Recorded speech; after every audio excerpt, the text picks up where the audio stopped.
Hi, Ogie. Hello. Ogie. Hi, how are you?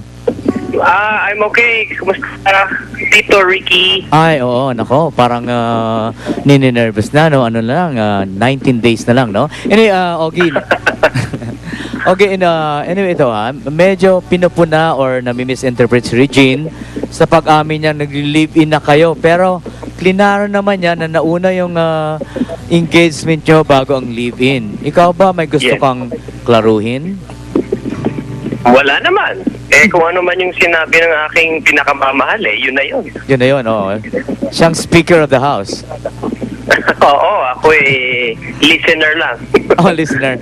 Anyway, okay, sabi, baby boy daw ang gusto ni Regine at gusto niya junior para 4 na kayong Erminio sa family. Okay ba sa'yo yung gusto niya? Actually, kung kami po ay papalari ng at bibiyayaan ng Panginoon ng isa pang anak, ng inang anak pala, sorry, na lalaki. Ako kasi magkakaroon ng isa pa, no? Oo. Pangatlong Herminio sana. Pangatlo. Maganda sana yun. Oo. Oo, pangatlo. Dahil, siyempre, wala pa akong anak din na lalaki. At parang gusto naman ni Regine ng anak na lalaki. Pero, ganun pa man, whatever the Lord grants, of course, we will accept and be very, very thankful for it. Basta healthy, di ba? Oh, yes, healthy and of course, siyempre sa edad din naman namin, hindi naman din ganun din kadali na rin magkaroon ng baby. So, if we are granted by God with a child, we'll be very, very grateful and thankful. Okay. Sana nga, di ba? As soon as possible. Dapat December 23, simulan na, no? Anyway, okay. Okay, about Michelle, yung friend, ex mo na friend mo pa, no? Si Michelle Van Emery naman. Pagdating niya sa Pilipinas, tutulong pa rin siya sa preparations, di ba? Siya ang gagawa ng floral arrangement doon sa wedding, Actually, no? si Michelle ang gagawa ng flowers ng entourage. Anong entourage? At ng pinaka-bouquet ni Regine. As Oh. far as the whole floral arrangement, ang gagawa po niyan sa reception ay si Batang Rueda at sa ceremony ay si Teddy Manuel naman. So, si Michelle is assigned to the entourage and the bouquet of Regine. So, tatlo. Okay, anong participation ni Leila at ni Sarah sa wedding? Yung daughters Well, mo. Leila will be the bridesmaid. Bridesmaid, oy. And then Sarah, if we are granted with a Christian wedding, she will be the Bible bearer. Dalagitan na si Leila, no? The older one, no? Oo, 13 years old na siya. So, Ogie, isasama ba niyo si Michelle sa Bohol? Si Leila at saka si Sarah.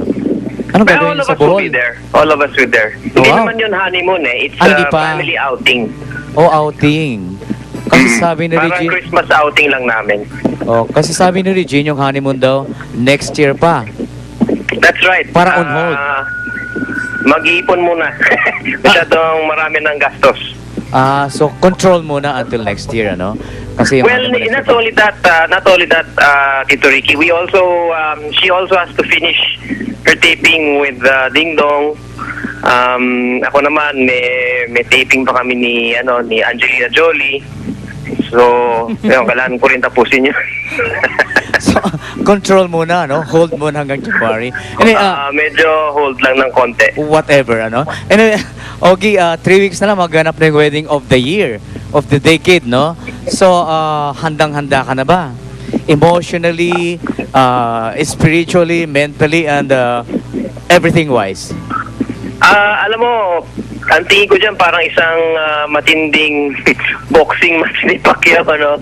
We're really preparing ourselves. As far as the wedding preparations are concerned, we're doing that with every detail. Regine and I are preparing ourselves spiritually. We've been seeking spiritual guidance from some people. At the same time, syempre medyo nagpapapayat ako ng konti para naman sa wedding day ko, medyo hindi ako ganun ka-chubby. Dahil ang ganda-ganda na asawa ko, dapat medyo i-match ko yung kagandahan niya. Ang ganda siguro, naka-red na Monique Luller gown, ano? Ang Well, ganda ako, siguro. hindi ko pa nakikita yan. So, I will only be seeing it on the day itself. So, I have no idea Talaga? what it looks like. Ako naaninag ko na. Maganda. Oo nga daw na you were there So, Nandun surprise na lang yun for me. Oo. Oh, at least ako na, no? Oh, okay, anyway, congratulations. Best wishes December 22.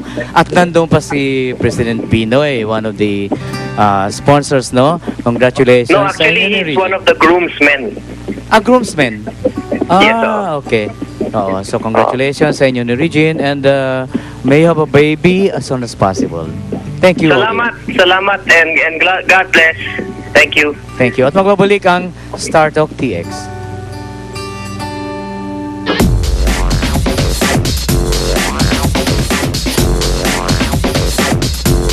Ang ganda ba ng panlaba?